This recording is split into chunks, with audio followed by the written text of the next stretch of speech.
বঙ্গোপসাগর ভারত মহাসাগরের উত্তরে অবস্থিত বিশ্বের সবচেয়ে বড় উপসাগর হল বঙ্গোপসাগর।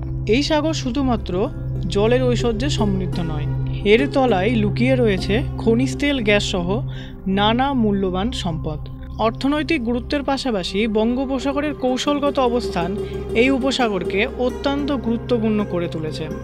এই উপসাগরের অনেক তথ্য রয়েছে যেগুলো হয়তো আমাদের কাছে সবারই অজানা। তো আজকের এই ভিডিওতে আপনি বঙ্গোপসাগর সম্পর্কে এমন অনেক তথ্য জানতে চলেছেন যেগুলো হয়তো আপনি আগে কখনো শোনেননি। তাই ভিডিওটা একদম শেষ পর্যন্ত দেখুন। আর আমি আপনাদের স্বাগত জানাই আমার এই চ্যানেল ইউ আর বিন্দাসে।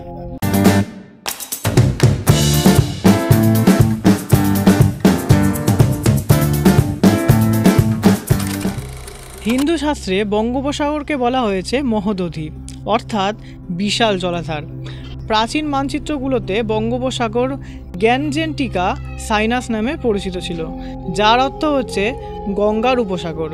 এছাড়াও এটি বঙ্গোপসাগর ও পূর্ব মহাসাগর নামেও বিভিন্ন সময়ে আখ্যা দেওয়া হয়েছে। তবে বঙ্গোপসাগরই বিশ্বের সবথেকে বড় উপসাগর। এটি প্রায় 2900 কিলোমিটার লম্বা ও সর্বাধিক 1610 কিলোমিটার চওড়া। বঙ্গোপসাগরের আয়তন 26 লক্ষ কিলোমিটার। ভারত মহাসাগরের উত্তর অংশে অবস্থিত এই উপসাগরটি অনেকটা ত্রিভুজ আকৃতির।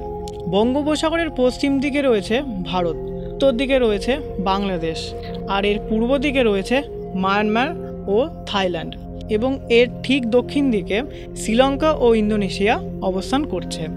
বাংলাদেশের পদ্মা, মেঘনা এবং ভারতের মহানদী গোদাবরী, কৃষ্ণা, কাবেরী এর মধ্যে অন্যতম।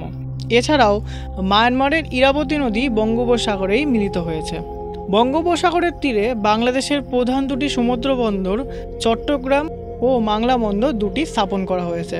এছাড়াও বঙ্গোপসাগরের তীরে পটুয়াখালী জেলায় বাংলাদেশের তৃতীয় বৃহত্তম সমুদ্র বন্দর হিসাবে তৈরি করা হয়েছে পায়রা বন্দর। আর অন্যদিকে বঙ্গোপসাগরের তীরে ভারতের বন্দরগুলি হল কলকাতা, চেন্নাই, পারাদ্বীপ, বিশাখাপত্তনম, পন্ডিচেরি ও কাকিনাডা।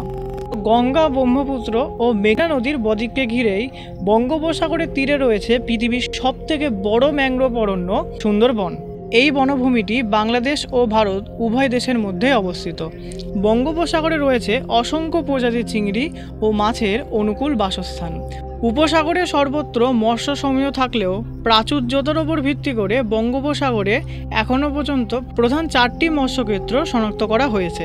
বাংলাদেশের সমুদ্র সীমায় প্রায় 475 ধরনের মাছ পাওয়া যায়। বর্তমানে বঙ্গোপসাগর থেকে প্রায় 6 লক্ষ মেট্রিক টন মাছ আরোহণ করা হয়, যা দেশের মোট উৎপাদনের প্রায় 18%। তাছাড়াও বঙ্গোপসাগরের তলদেশে তেল, গ্যাস সহ খনিজ পদার্থের বিশাল মজুত রয়েছে এবং প্রায় 13 রকমের ভারী খনিজ পদার্থের সন্ধান এখানে পাওয়া গেছে। এর মধ্যে 8টি অত্যন্ত মূল্যবান। এছাড়াও প্রায় 1.74 মিলিয়ন টন খনিজ বালির সমাহার রয়েছে এই বঙ্গোপসাগরে। তো আজকের এই ভিডিওটা এই পর্যন্ত। ভিডিওটা যদি আপনার ভালো লেগে থাকে তবে অবশ্যই একটা লাইক করবেন, আর কেমন হয়েছে সেটা কমেন্টে জানিয়ে নিজের সাথে নিজের পরিবারে খেয়াল রাখবেন।